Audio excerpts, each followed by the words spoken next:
Friends, welcome to AK to engineer. दोस्तों, आज हम बात करने वाले हैं ईडीडी सेकंड का जो सेकंड चैप्टर है अर्थिंग, उसके बारे में। तो दोस्तों, ये हमारा दूसरा वीडियो है। अगर आप पहला वीडियो नहीं देखें जाकर आप प्लेलिस्ट में जाकर चेक कर सकते हैं, आपको वहाँ पर वीडियो मिल जाएगा या डिस्क्रिप्शन में उसका लिंक डाल दूँगा, आप वहाँ से जाकर देख सकते हैं। तो दोस्तों, इसमें देखिए मैंने नोट्स से ये क्वेश्चन लाए हैं। तो इसमें पहला क्वेश्चन है, अर्थ वायर भूमि के अंदर तथा ऊपर की माप कितनी होती है। जो अर्थ वायर मतलब अर्थ वायर जो लगाए जाते हैं उनका जो अंदर जाती है वायर और ऊपर कितने कितने एमएम की होती है। तो इसमें देखिए ऑप्शन दिया है, पहला 8 एमएम से 8 एमएम ऊपर अंदर के लिए और 6 एमएम ऊपर के लिए। दूसरा है 5 एमएम एंड 3 एमएम। सी है 7 एमएम और 4 एमएम। और डी है 6 एमएम और 2 एमएम। तो दोस्तों, इसमें हमारा विकल्प ए जो पहला पहला है विकल्प ए 8 एमएम और 6 एमएम सही हो जाएगा। जो अर्थ वायर होती है वो भूमि के अंदर 8 एमएम जाती है और ऊपर 6 एमएम जाती है। नेक्स्ट क्वेश्चन है हमारा,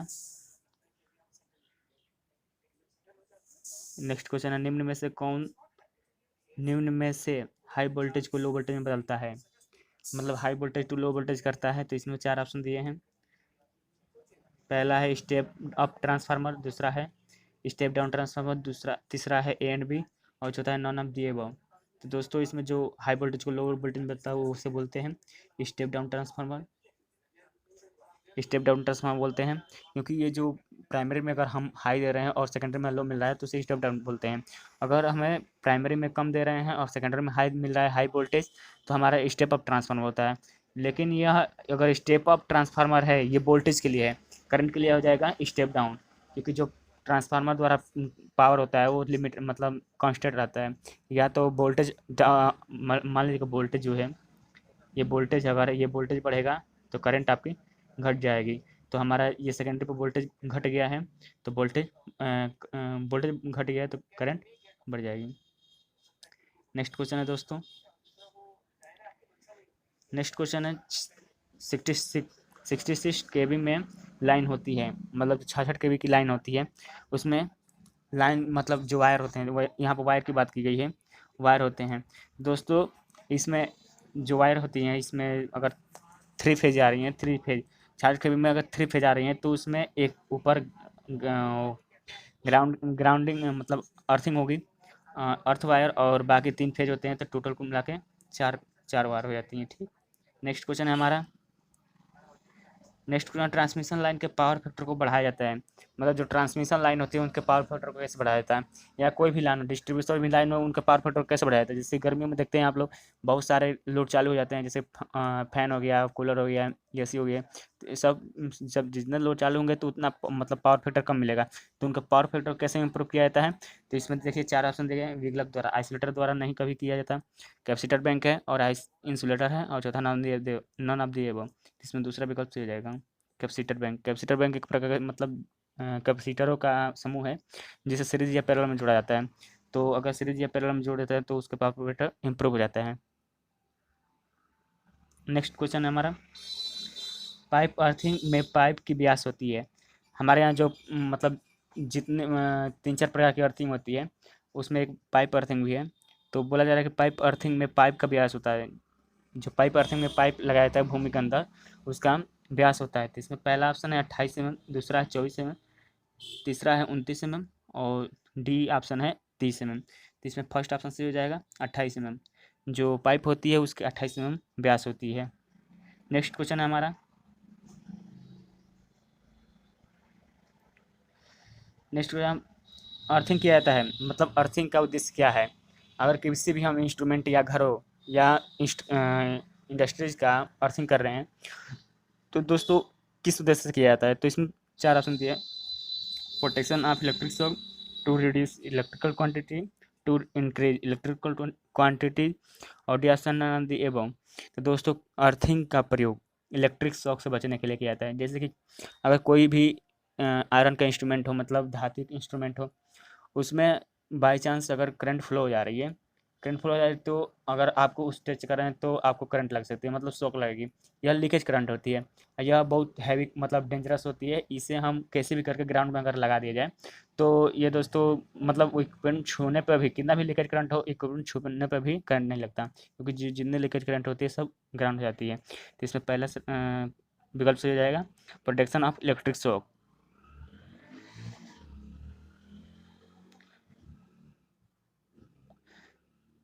अब नेक्स्ट क्वेश्चन है हमारा,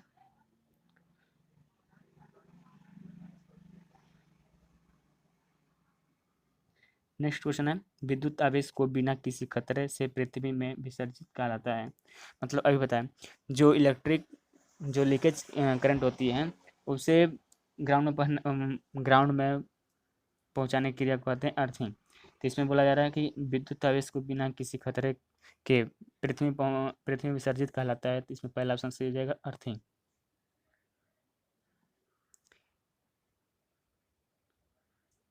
नेक्स्ट क्वेश्चन है डोमेस्टिक वायरिंग में केबल प्रयोग की जाती है। जो डोमेस्टिक वायरिंग होती है उसमें कितने की या इसमें SWG दिया है, तो कितने SWG की केबल प्रयोग की जाएगी। तो दोस्तों देखिए इसमें चार ऑप्शन दिए गए हैं। पहला है 14 SWG, फिर दूसरा दिया है 12.5 SWG, 12, हाँ 12 SWG, और सी ऑप्शन है आपका बोथ, और D option none of the above. तो दोस्तों जो 14 SWG होता है इसमें कॉपर के लिए होता है, और 12 SGW ये होता है एल्युमिनियम के लिए, एल्युमिनियम के लिए। तो दोस्तों कॉपर जो होता है जितना भी जैसे कि अगर 40 SWG है, मतलब जितनी इसकी क्वांटिटी ज़्यादा रहेगी उतना मतलब में जाने पर कम हो जाएगा, मतलब इसका में कम मान हो जाएगा, और 12 SWG का है जो मान वो ज़्यादा हो जाएगा। अब 1 SWG की बात करेंगे तो सबसे मोटा तार कहलाएगा, और 30 SWG का मान करें तो उसे बहुत पतला तार कहा जाएगा। तो जो कॉपर की तार होती है पतली होती है और एल्युमिनियम की तार मोटी होती है। नेक्स्ट क्वेश्चन है, सॉरी यहाँ पे GI होगा, GI 12 जो SWG है GI का होगा, गैल्वेनाइज्ड स्टील। नेक्स्ट क्वेश्चन है अर्थ इलेक्ट्रोड का रेजिस्टेंस होता है। बोला जा रहा है कि जो अर्थ इलेक्ट्रोड होते हैं जो अर्थिंग के लिए प्रयोग किए जाते हैं, जो ज़मीन में धंसाए जाते हैं, गाड़े जाते हैं, तो इसका बोला जा रहा है कि उसका प्रतिरोध होगा, रेजिस्टेंस होगा। तो पहला ऑप्शन है हाई, दूसरा है मीडियम, तीसरा है लो, डी ऑप्शन है वेरी लो। तो दोस्तों इसमें जो अर्थ इलेक्ट्रोड का रेजिस्टेंस होता है वेरी लो होता है, एज मिनिमम मतलब जितना पॉसिबल हो सके, एज मिनिमम पॉसिबल। ठीक, नेक्स्ट क्वेश्चन है हमारा, जिस उपकरण के लिए अर्थिंग कर रहे हैं उसकी अर्थिंग से न्यूनतम दूरी होना चाहिए। मतलब किसी भी इक्विपमेंट में का या किसी घर का आप अर्थिंग कर रहे हैं, तो अर्थिंग मतलब जो अर्थ इलेक्ट्रोड है वहाँ से आपकी जो इक्विपमेंट है उससे कितनी दूरी होनी चाहिए। तो इसमें चार ऑप्शन दिए गए हैं, 1.5 mm, बी ऑप्शन है 2.5 mm, सी है बहुत कम, और डी है 1 मीटर। तो दोस्तों जो मैं बता दूं कि जो इक्विपमेंट से अर्थिंग की दूरी होती है कम से कम आपका 1.5 मीटर होनी चाहिए, 1.5 मीटर होनी चाहिए। नेक्स्ट क्वेश्चन है हमारा, अगर अर्थ इलेक्ट्रोड कॉपर का है तो अर्थ वायर होगा। ये इंपॉर्टेंट क्वेश्चन है दोस्तों। अगर अर्थ वायर आपका अगर अर्थ इलेक्ट्रोड कॉपर का है तो अर्थ वायर कैसा होगा, किस किस धातु का बना होगा। तो इसमें एक महत्वपूर्ण बातें आती है, जो जैसे कि जिस चीज़ का इलेक्ट्रोड बन रहेगा उसी उसी चीज़ का उसी मटेरियल का आपका वायर भी होगा। तो देखिए इसमें अगर कॉपर का है तो कॉपर का ही होगा, तो इसमें सेकंड ऑप्शन सही हो जाएगा। नेक्स्ट क्वेश्चन है SWG का पूरा नाम होता है। कहीं भी देखेंगे आप मतलब EDD सेकंड में तो वहाँ पे बोला जाता है 14 SWG। तो इसका मतलब क्या होता है, तो इसका देखिए पूरा नाम होता है स्टैंडर्ड वायर गेज, दूसरा ऑप्शन है स्मूथ वायर गेज, तीसरा सॉलिड वायर गॉड, और चौथा ऑप्शन है स्लो वायर गेज। तो इसमें फर्स्ट ऑप्शन सही हो जाएगा स्टैंडर्ड वायर गेज। SWG का पूरा नाम होता है standard wire gauge. Next question है दोस्तों, अर्थिंग अप्रभावी हो सकती है। जो अर्थिंग बोला जा रहा है कि अप्रभावी कैसी हो जाएगी, इसमें पहला ऑप्शन है अर्थ वायर पर जोड़ हो, मतलब जो ढीले हों या टूट गए हों, मतलब जो इलेक्ट्रोड लगे होते हैं अर्थ इलेक्ट्रोड, तो वहाँ पर अगर हम किस तार के ज्वाइंट करते हैं तो या तो जोड़ ढीले हो गए या तो तार टूट गए हैं। अब नेक्स्ट ऑप्शन है भूमि बिल्कुल नमी युक्त हो, मतलब अनमी युक्त हो, मतलब भूमि वहाँ पे जैसे कि नमी युक्त होनी चाहिए, तो वहाँ पे नमी बिल्कुल भी नहीं है। नेक्स्ट है अर्थ वायर का प्रतिरोध बढ़ गया हो, मतलब जो अर्थ रेजिस्टेंस, मतलब अर्थ वायर हो तो उसका रेजिस्टेंस बढ़ गया हो, जैसे कि कभी भी अर्थ वायर का रेजिस्टेंस बहुत कम रखते हैं, तो यहाँ पे बढ़ गया हो, तो ये चौथा ऑप्शन है उपयुक्त सभी, तो इसमें चौथा ऑप्शन सही हो जाएगा। अब देखिए कुछ वायरिंग की जाती है किस मेथड से, तो 4 प्रकार की वायरिंग की जाती है, अर्थिंग की जाती है, अर्थिंग की जाती है। तो यहाँ पहला वायर एंड स्ट्रिप अर्थिंग, तो वायरिंग अर्थिंग एक अलग है, वायर अर्थिंग और स्ट्रिप अर्थिंग अलग है। तो देखिए इसमें इसमें बोला जा रहा है इस प्रकार के अर्थिंग के लिए अर्थ इलेक्ट्रोड के रूप में 3 mm² के कॉपर वायर और या 6 mm² के GI वायर से कम का तार, मतलब ये अगर तार वायरिंग कर रहे हैं, वायर अर्थिंग कर रहे हैं, तार अर्थिंग, तो इसमें जो कॉपर की तार होगी 3 mm की होगी, और जो GI की होगी वो 6 mm की होगी। अगर स्ट्रिप अर्थिंग है तो इसमें 25 mm गुणे 1.6 mm, मतलब, और कॉपर स्ट्रिप की होगी, मतलब अगर कॉपर की होगी तो 25 गुणे 1.6, अगर GI की होगी तो 25 गुणे 2 स्ट्रिप, मतलब पत्ती होगी। स्ट्रिप उपयोग में नहीं लाई जा सकती, मतलब इससे कम की जो पत्तियाँ होंगी, मतलब स्ट्रिप होगी उससे कम की नहीं लाई जा सकती, कभी भी लेंगे तो इससे ज़्यादा लेंगे। ठीक, इस अर्थिंग के लिए भूमि की गहराई तार के लिए, अगर तार मतलब तार अर्थिंग कर रहे हैं तो तार के लिए 15 mm होने चाहिए, 15 मीटर होनी चाहिए, सॉरी 15 मीटर होनी चाहिए, और स्ट्रिप के लिए आपकी 5 मीटर से कम नहीं होनी चाहिए, मतलब कम से कम 5 मीटर होनी चाहिए स्ट्रिप के लिए, और कम से कम तार के लिए 15 मीटर। इसका उपयोग कहाँ करते हैं, इसका उपयोग हम पथरीली इलाकों में करते हैं, जैसे कि जहाँ पर ज़्यादा पत्थरे हैं, मतलब कंकड़ीली जगह है, वहाँ पर वायर या स्ट्रिप वायरिंग का प्रयोग करते हैं। नेक्स्ट है रोड अर्थिंग।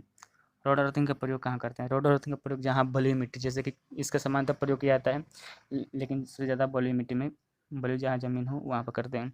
तो इस अर्थिंग के लिए रोड का व्यास, कॉपर के लिए अगर कॉपर का रोड है तो उसका व्यास होगा 12.5 mm, अगर GI का व्यास है तो 16 mm का होगा। इस अर्थिंग के लिए पीठ की आवश्यकता नहीं होती, मतलब अर्थिंग के लिए इस अर्थिंग के लिए पीठ मतलब गड्ढे की आवश्यकता नहीं होती, क्योंकि ये रोड होता है उसे बाहरी मतलब किसी हथौड़े या किसी विद्युत द्वारा जमीन में गाड़ दिया जाता है। नेक्स्ट है हमारा पाइप अर्थिंग। पाइप अर्थिंग क्या होता है, पाइप अर्थिंग मतलब ये एक पाइप होती है जिसे ज़मीन में धंसा जाता है, और इसे मतलब अर्थ वायर निकाल लिया जाता है, इसे पाइप अर्थिंग बोलते हैं। तो पाइप अर्थिंग के लिए पाइप का व्यास होना चाहिए 28 mm, GI पाइप होता है, और जो कि 1.25 मीटर गहराई में तक गाड़ी जाती है। ठीक, मतलब ज़मीन से जो नीचे की गहराई होगी वो 1.25, बाकी सब ज़मीन में। इस अर्थ का प्रयोग समान रूप से करते हैं, इस अर्थिंग का प्रयोग समान रूप से करते हैं। अब नेक्स्ट है हमारा